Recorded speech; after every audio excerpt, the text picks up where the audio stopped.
Welcome to this one. This is Finding Nemo. These were toys you could collect from McDonald's Happy Meals.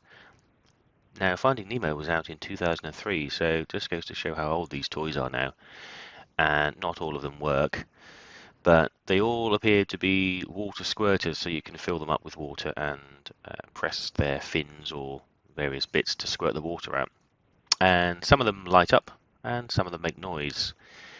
But as you can see, a lot of them are beginning to get faded now and pretty old, so the batteries are in quite a state. So this one's Marlin, I think it is. And that's the noise he makes, laughing. So surprisingly, he's the one that seems to work the best. Now, all the other ones seem to be either very faded or only barely light up. This is Bruce, and as you can see, if you press his fin, his eyes light up. And if you turn him upside down, all of them have got these little pads. So these are little conductive pads, and I think you can place them on things like your palm, and they illuminate. You can just about see it there. His eyes are pretty dim now. But you can also do things where you can touch one pad, someone else can touch another pad, and then you can touch your fingers on your other hand, and then you can make that circuit, and it creates the completed circuit to light them up or make the sound. There's Nemo with his little fin, so you can see they've all got the same idea. So underneath they've got these little pads, and these, if you've ever opened a calculator, that's what these little pads are like. They're little conductive pads. They're like rubber, but they obviously conduct. So when you touch them, when you bridge the two contacts, they make that circuit. This one's Bloat. He's a cool favourite of mine, actually. He does light up, but only barely now. You can just about see it in there. Little Squirt. I'm not sure what he does. I think he lights up on his back, and you can see there's the little squirter where the water comes out. So you put them underwater, squeeze them a few times to fill up the reservoir, and then fill them up and squirt. So let's open up Gil. I think he's called Gil. So you're probably wondering, well, if they've got batteries in them and you're filling them up with water, what happens here? And as you can see on opening this one, they're actually quite well made, I would say, because there's a full waterproof housing to keep the batteries completely dry, but you can still use these rubber connections, as you can see there, to activate the light. So, using rubber gaskets, it keeps all the water out. So it's quite ingenious, really. There's two small pins there, activate and complete the circuit without you using your fingers. And there's the little pipe, as you can see, the little tube where the water was squirted out. So it's just like a water pistol. There's those pins, as you can just about see. So quite clever, actually, and quite well made. Certainly not something that's cheaply thrown together, I don't think. There's been a bit of thought into the design of this one. So let's get it open.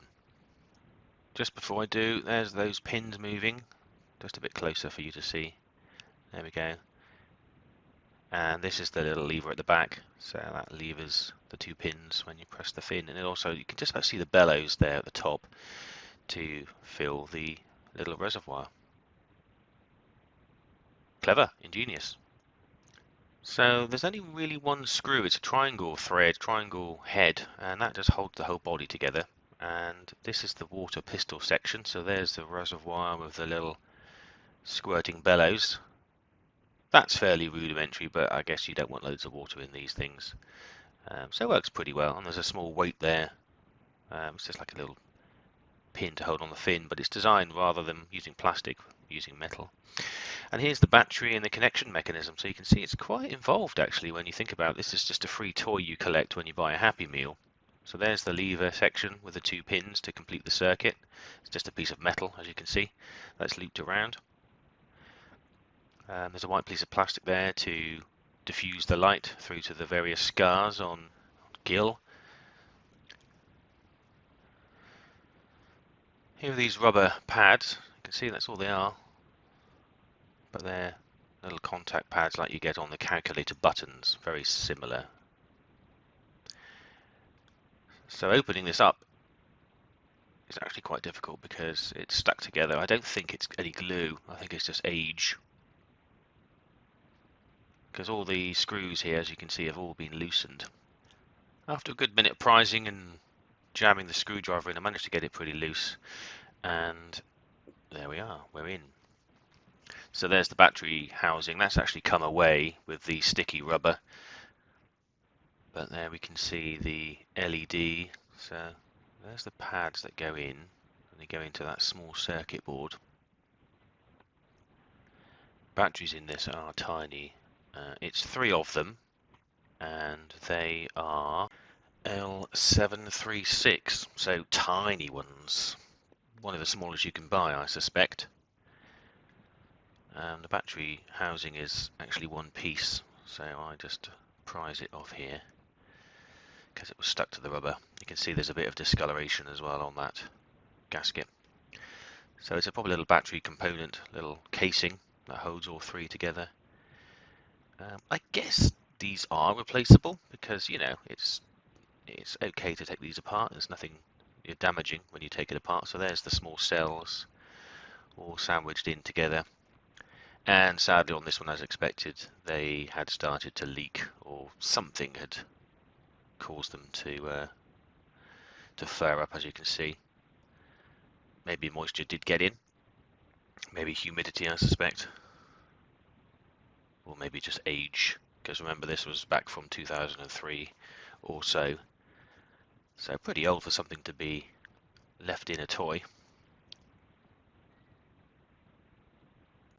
There you go, you can just about see L736 button cell, so very small indeed. Right, let's get this piece out now. Quite a deep screw when you think about this. It's just holding a tiny circuit board in. I'm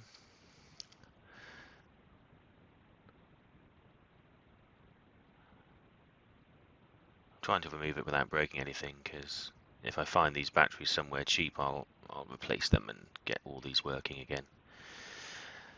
They go for about £5 each on eBay at the moment, so, you know, not cheap.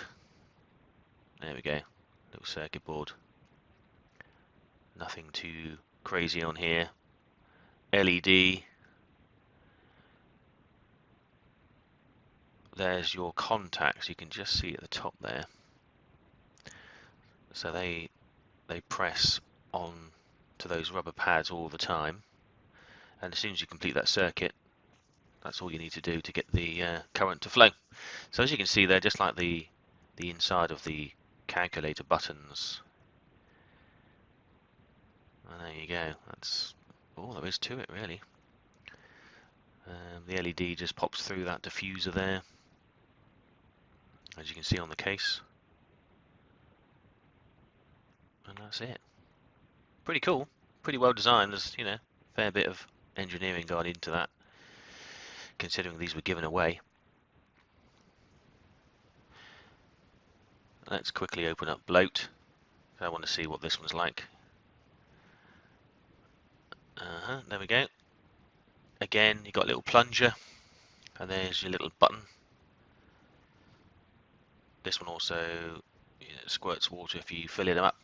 You don't actually pour it in anywhere. I think you just have to activate the fins to suck, make a sucking motion to fill those bellows, and then you can squirt it out. So these have to be fairly robust and well designed. They have to be soaked and probably dropped and thrown around and stuff. So they've stood the test of time. They have been used. But as you can see there, it just presses on that button and that completes the circuit. And again, at the bottom of this one, you can see you've got your 2 pads, just as you have on all the other ones.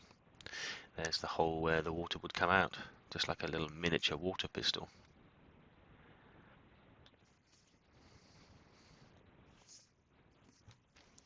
The little box, as you can see, with all the circuits and the batteries in, is waterproof. Fully watertight, has to be, otherwise the batteries will only last a matter of hours, I'd imagine. So let's get this one open. Quite ingenious really, quite good. So they're held in by not only screws, but at the top there's a small clip as well, which you have to prise open. Now you can see the rubber gasket there, as I just poked it with a screwdriver. no gaskets were harmed in the making of this video.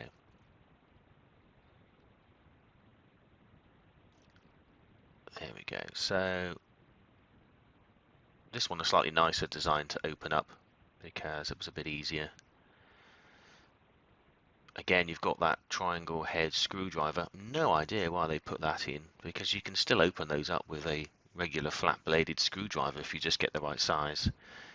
Annoyingly, I didn't have the bit for this, so I just found the appropriate size and unscrewed that one.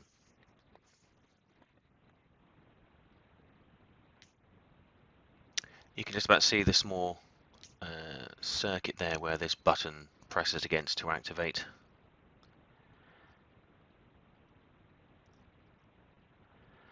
There's my appropriate sized screwdriver bit.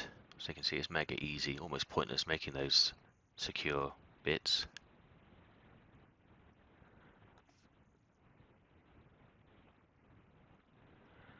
And there's the little circuit board, and the batteries will be in there as well, as you can see in little holders. So easy enough to replace, actually. Certainly designed so that you can do that. These probably lasted, well, I don't know, quite a few years before you started to notice any degradation of the battery power, but it's possible to do it. There's those two buttons at the bottom again, those two little pads. Quite a clever little design, I think that is.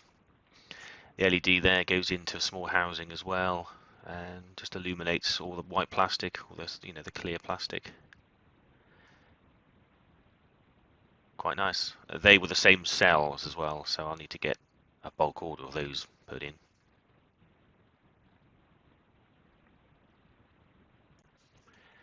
There's the batteries on the circuit board.